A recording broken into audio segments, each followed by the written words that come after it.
नमस्कार दोस्तों, कैसे हैं आप लोग। उम्मीद करता हूँ आप लोग बहुत अच्छे होंगे और आपकी तैयारी बहुत अच्छे से चल रही होगी। दोस्तों, उत्तर प्रदेश सरकार ने अभी यूपी पैट 2023 का नोटिफिकेशन जारी किया है और इसकी परीक्षा को लेकर बहुत सारे बच्चे परेशान हैं। तो हम आपको बता दें कि इसकी परीक्षा जो है अक्टूबर के लास्ट वीक और नवंबर के प्रथम वीक में यहाँ से परीक्षा हो जाएगी।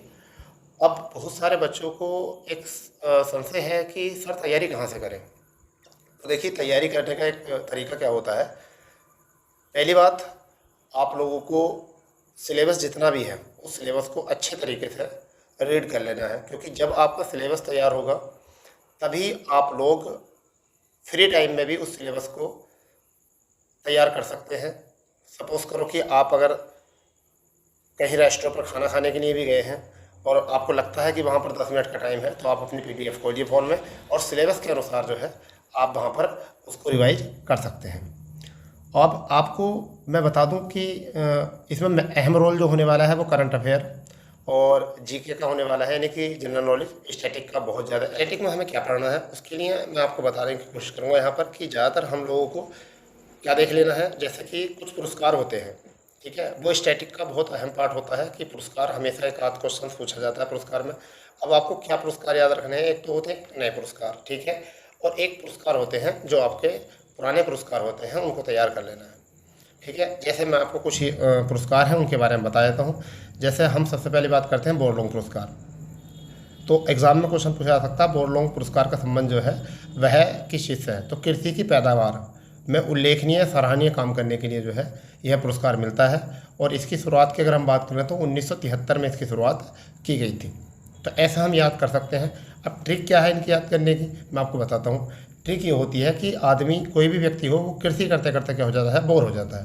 तो आप यहाँ से ट्रिक बनाकर जो है इसको याद कर सकते हो, जैसे कि कृषि करते करते बोर होना, यानी कि बोरलॉन्ग पुरस्कार हो गया तैयार।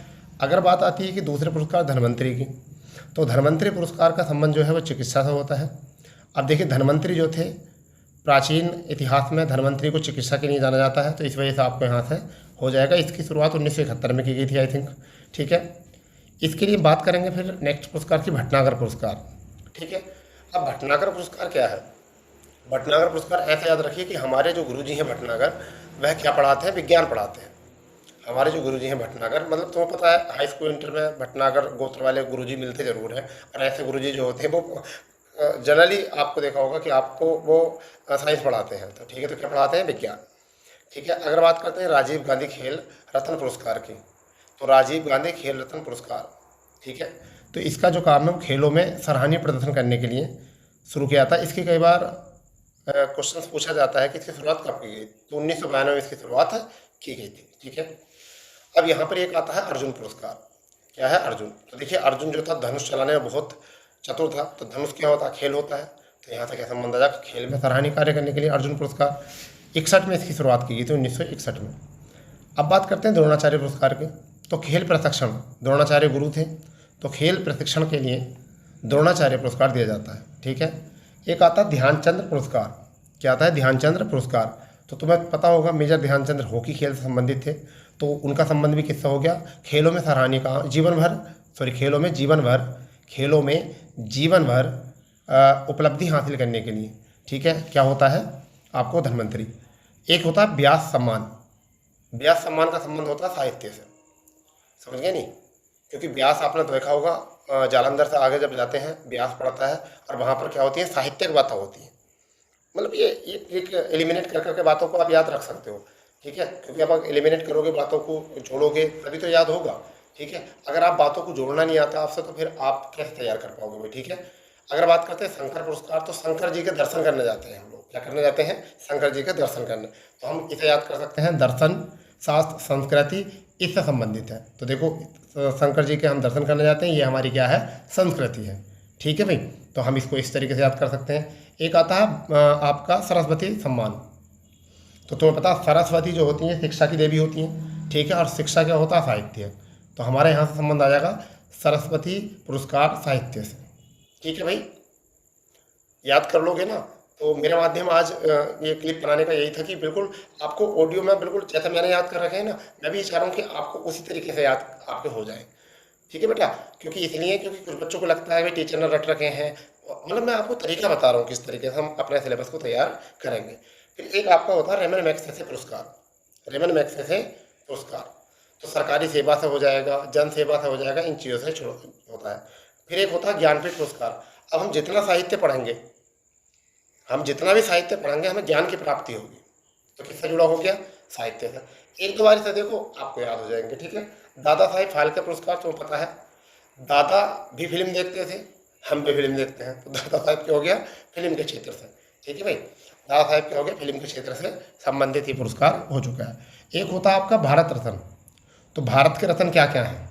कला है, साहित्य है, विज्ञान है, ठीक है, विशिष्ट जनसेवा है, ये सब क्या है? भारत के रत्न हैं, ठीक है। तो इसलिए भारत के रत्न से याद रख लेंगे, भारत के क्या क्या रत्न है, भारत रत्न पुरस्कार किस क्षेत्र में दिया जाता है, याद कर सकते हो ना, बस ऐसे बना के लिख लेना, ठीक है। एक होता है ग्रैमी पुरस्कार। अब ग्रैमी, ग्रेरम, जब संगीत जब सुनते हैं ना तो हम लीन हो जाते हैं, ठीक है, गिर जाते हैं संगीत सुनकर। आदमी देखा होगा ना, एक डांस नागिन वाला डांस, आदमी जमीन पर बिल्कुल नागिन बन जाता है तो गिर जाता है, तो क्या हो जाएगा? आपका ग्रैमी पुरस्कार हो जाएगा संगीत क्षेत्र से। ऐसा मैंने याद कर रखे हैं। मान बुकर पुरस्कार एक होता है आपका, क्या होता है? मान बुकर पुरस्कार, ठीक है। अब हम आदमी किस चीज़ को मानते हैं? साहित्य को मानते हैं, और मान सम्मान किससे बढ़ता है? साहित्य से। तो यहाँ से भी क्वेश्चन बन जाएगा, साहित्य संबंधित है ये। एक होता है कलिंग पुरस्कार। कलिंग पुरस्कार, ठीक है।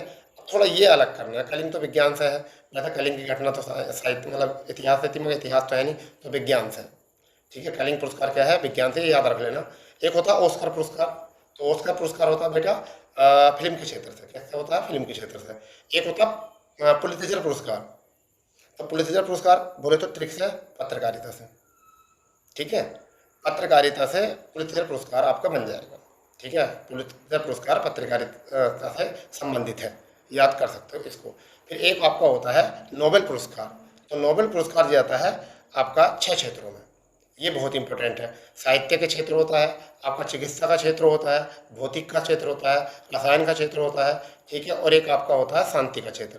ये तो थे शुरू में। अर्थशास्त्र जोड़ा था वो 1969 में जोड़ा था। तो देखिए आपने बहुत कम समय में जो है ना सारे पुरस्कार जो है याद कर लिए एक ट्रिक के माध्यम से। चलो हम थोड़ा सा रिवाइज करते हैं। बोरलॉन्ग पुरस्कार, बोर करते करते कृषि करते करते लोग बोर हो जाते हैं, तो किससे हो गया? कृषि से संबंधित। धन्वंतरि पुरस्कार, तो धन्वंतरि किससे हो गया? चिकित्सा का पुरस्कार। द्रोणाचार्य किससे हो गया? तो खेल से संबंधित हो गया। शंकर पुरस्कार, शंकर जी के दर्शन करने जाते हैं, दर्शन शास्त्र और साहित्य से हो गया, कला से हो गया। सरस्वती सम्मान, अरे सरस्वती जो है शिक्षा की देवी हैं, तो किसका हो गया? ये भी साहित्य का हो गया, ठीक है। भटनागर पुरस्कार, भटनागर गुरु जी क्या पढ़ाते हैं? विज्ञान, तो क्या हो गया? विज्ञान से संबंधित हो गया। धन्वंतरि पुरस्कार चिकित्सा से हो चुका है। दादा साहेब फाल्के, दादा फिल्म देखते थे, तो क्या हो गया? फिल्म के क्षेत्र से। और ज्ञानपीठ पुरस्कार, ज्ञान कहाँ से मिलेगा? साहित्य पढ़ के। हमने इस तरीके से सारे पुरस्कारों को जो है याद कर लिया बहुत कम समय में। तो आपको मैं बता रहा हूँ कि इस तरीके से जो है अपना यूपी पैट या किसी भी परीक्षा में जो है अपने सिलेबस को आप तैयार कर सकते हो। यही तरीका लगाइए, ऐसे ही आप एलिमिनेट करिए, यही तरीके तरीका नहीं, और इससे आप जिंदगी भर इन्हें याद रखोगे। रटना नहीं है, ये समझना है, ठीक है। तो चलिए मिलते हैं ऐसी मज़ेदार वीडियो के साथ, ठीक है। और जो चैनल पर नए हैं वो चैनल को सब्सक्राइब करना और अपने दोस्तों में शेयर करें, क्योंकि आपको ट्रिक के माध्यम से मैंने आपको देखो पुरस्कार सारे याद करा दी, और ये पुरस्कार आपके सभी परीक्षाओं में क्वेश्चन पूछे जाते हैं, ठीक है। तो मिलते हैं नई क्लास के साथ। जय हिंद, जय भारत, वंदे मातरम।